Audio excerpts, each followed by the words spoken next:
man le docteur Babo Amadou Ba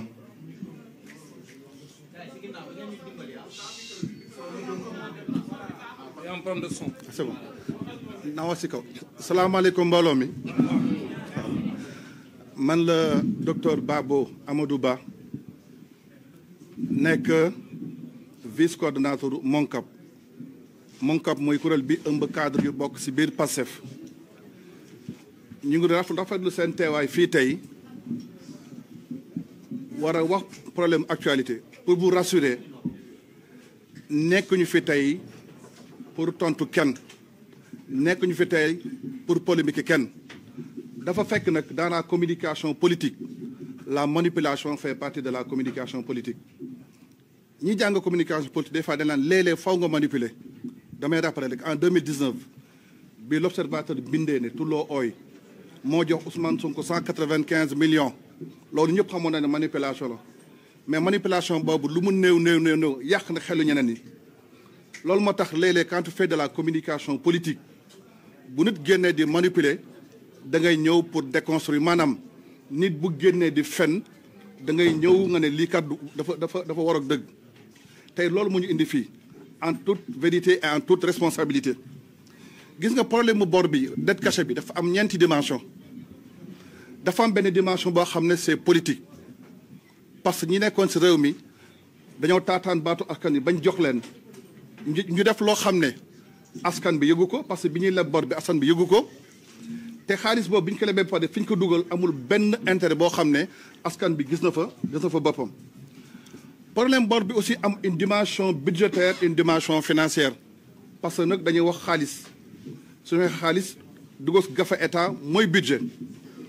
problème bor boobu aussi am une dimension juridique dinaa si ñëw léegi pour lan mu am dimension juridique donc tey jii benn waay mu ngi def bataille d'opinion mobiliser avocat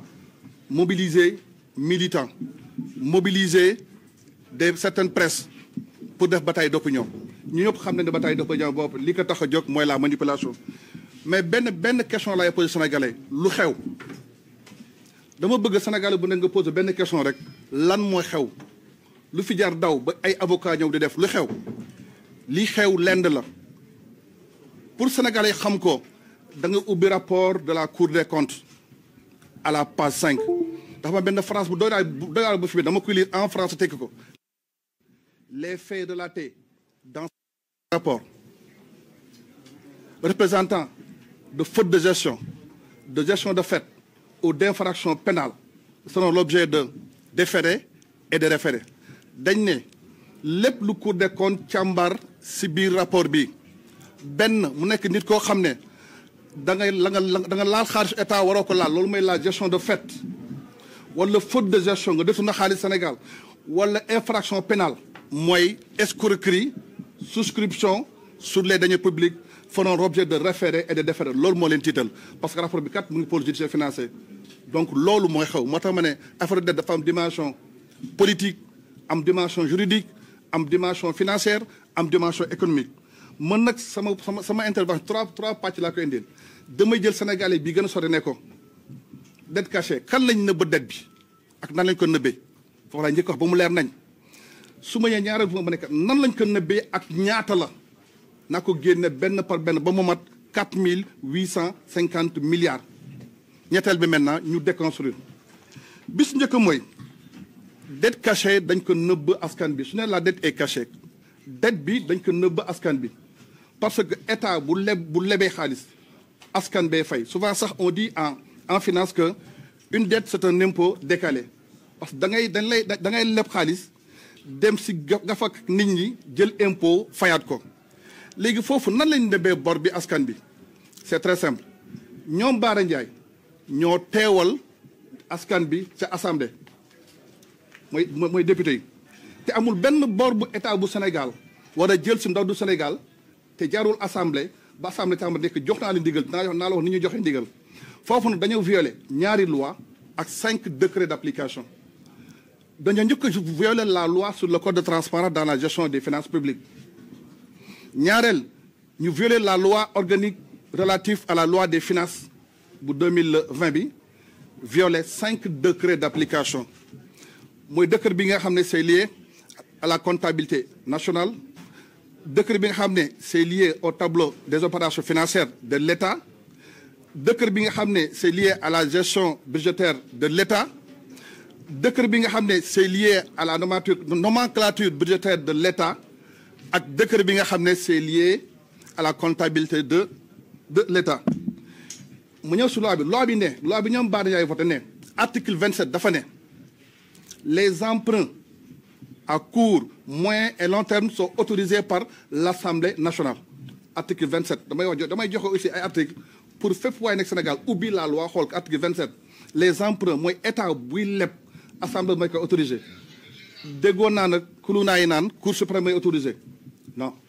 l'article 4 de la loi organique sur la cour suprême n'autorise pas dañ ne le gouvernement bu ko neexee à titre consultatif mu laaj leen mais l'autorisation assemblée rek moo koy joxe article 27 de la loi organique relative à la loi des finances. Maintenant puisque loi boo ko defee daa am dëkk yu koy gunge moom dëkk ba règlement général sur la comptabilité publique moo am section 5 am article 133 mu gën ko leeral mu ne aucune dette de l'État ne peut être contractée qu'en vertu de la loi des finances maanaam état mënu fi jël benn bor tant que loi des finances autorisé ko mu gën a leeral ne état fi lay jëlee xaalis mu leb si banque bi mooy emprunt mu souscrire mooy li def appel public à l'épargne ku am 100 francs dugal ku am 200 dugal mu engagé wu auprès de quelqu'un mu convertir loolu article 133 règlement général de la comptabilité publique moo ko bind. te loolu pour lan mu war a leer gis nga assemblée bu la koy autorisé da koy bind soo jëlee LFI bi ñu waaj a càmbar ni nga dem à la page 47 dañ ne pour l'année 2016 le ministre des Finances est autorisé à emprunter, à recevoir des dons, à lever des ressources de trésorerie au nom de l'État du Sénégal pour un montant de 6 266 milliards. Maanaam 6 075 milliards yi mooy pour le besoin de trésorerie 159 milliards yi mooy don même bu ñu lay may sax pour nga ak yotuñu mayil faw assemblée autorisé la loolu dañ koy bind dans la loi des finances. Maintenant yaa xayti yow boo demee nga violé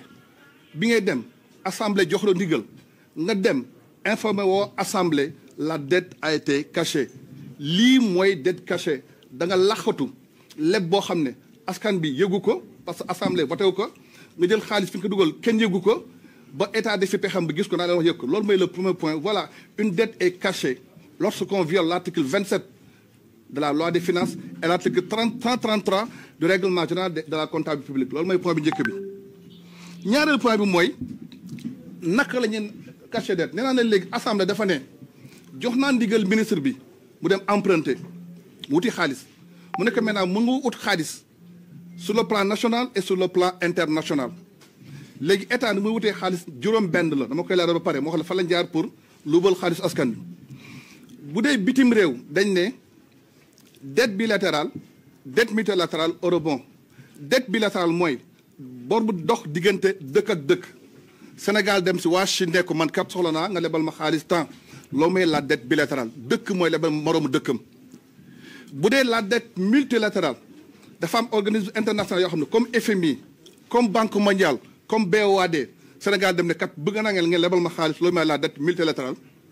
bi su ma jëm mooy eurobond comme appel public bi ñu def ne ñu def ko à l'étranger def ko en dollar def ko en euro bépp nit bu nekk sa àdduna mu nga mën lebal xaalis Sénégal ñett yi la ñuy lebee à l'international à l'extérieur bilatéral multilatéral eurobond léegi état ñëw à l'intérieur maintenant bu ñu nee à l'intérieur ne dafa nekk dans la zone UEMOA du Sénégal rek parce que Sénégal dafa bokk kuréel boo xam dëkk bokk yeneen juróom-ñaari dëkk mooy Bénin Burkina Côte d'Ivoire Guinée-Bissau Mali Niger ak Sénégal Togo mooy UEMOA léegi Sénégal buy leb à l'intérieur dafa am bon du trésor c'est-à-dire bon de trésor état mu koy jaay benn bu nekk 1 million soo ko bëggee lebal benn bon 1 million lay jar wala obligation du trésor benn obligation du trésor muy jël 10 000 francs wala nga def emprunt bancaire nga dugg ci banque yi gars yi lebal la xaalis juróom-ñaar yaa ngi est-ce que xam nga fan la gars yi jaar ba jël 4 850 milliards yi à peu près emprunt bancaire. loolu moo tax bi Cour des comptes génne son rapport en février première conférence de presse bu APR ñu ne pour lan ñu siy boole l'emprunt bancaire le 13 xaw ma le 14 février seen premier conférence de presse dañ ne pour lan ñu siy boole emprunt bancaire parce que xamoon nañ ne njombe bi si emprunt bancaire bi la nekkoon. léegi rapport Cour des comptes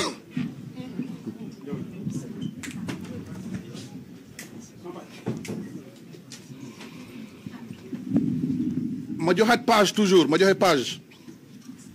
nee naa leen léegi si juróom-ñaar yi fii gars yi jaar mooy emprunt bancaire rapport Cour des comptes à la page 31 37 du moins ubbi leen ko yor rapport du compte à la page 37 mu ne xaalis bu bëri dañ ko àbb si banque yi te àbb boobu dama ko lire en France traduire ko pour ñu bañ a trahir ñu ne nii dans les lois des finances mooy nekkul si LFI bi nekkul si LFR nekk loi de rectificative nii dans les écritures de la gestion de la dette publique ñu ne si banques yi leb nañ xaalis boo xam ne assemblée yëgul assemblée dafa am LFI am LFR am loi de règlement ñu dem ubbi carnet de bulletin de la dette publique fekk ñu ko fa montant boobu lañ fekk Cour des comptes nag maintenant moo def ay pexem